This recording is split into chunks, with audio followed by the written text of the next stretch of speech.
Relational databases. These are the classic ones, the grandparents of databases. They store everything in tables, just like an Excel sheet. You've got rows and columns, clean, organized, and structured. Example, you're running an online store. One table has your customers, another has orders, and each order connects to a customer by an ID. That's why it's called relational, because tables are related to each other. These databases use a language called SQL. That's how you talk to them. You can ask things like, hey, database, show me all orders from customers in US. And boom, it gives you the answer. Popular examples, MySQL, Postgres, Oracle, SQLite. They're reliable, consistent, and great for systems where data has clear structure. But let me fix that. What if your data isn't so clean or structured? That's where the next one comes in. NoSQL databases. Boom! Welcome to NoSQL. These databases don't use tables. They use collections and documents, like folders and files. Imagine you're building a chat app. Every chat message looks slightly different. Some have text, some have images, some have reactions. A normal SQL table would get confused, but NoSQL doesn't care. It just says, cool, I'll store whatever shape your data has. It's flexible, fast, and perfect for messy or constantly changing data. Examples, MongoDB, Firebase, CouchDB. But trade-off time, NoSQL is super fast and flexible, but sometimes less consistent.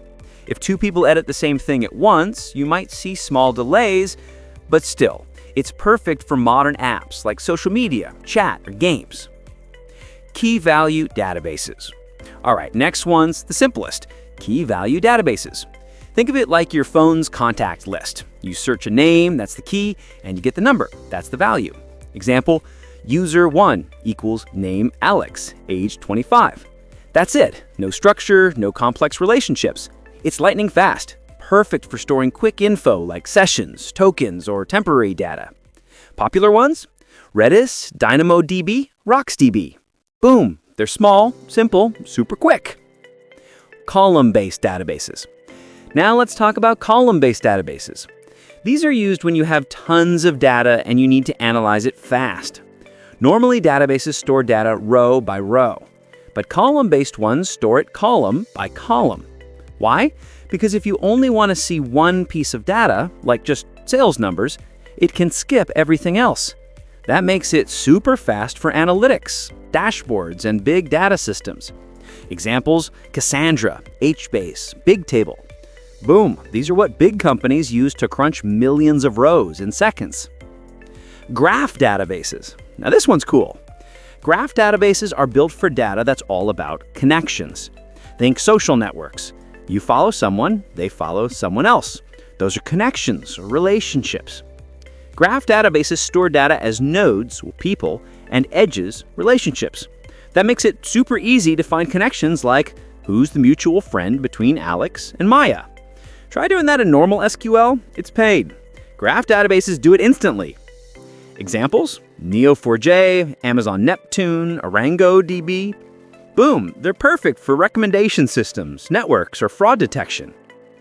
Okay, next up, time series databases. These track how data changes over time.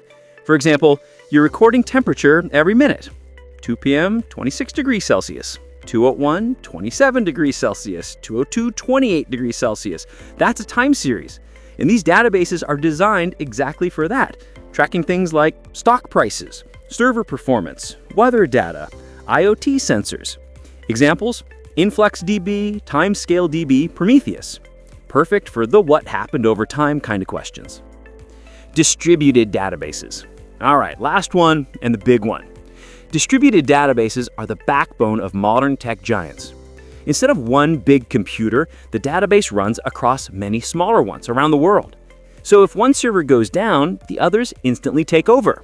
This means faster performance, better reliability, and insane scalability. That's how companies like Google and Amazon can handle millions of users at once. Examples, Google Spanner, CockroachDB, Cassandra.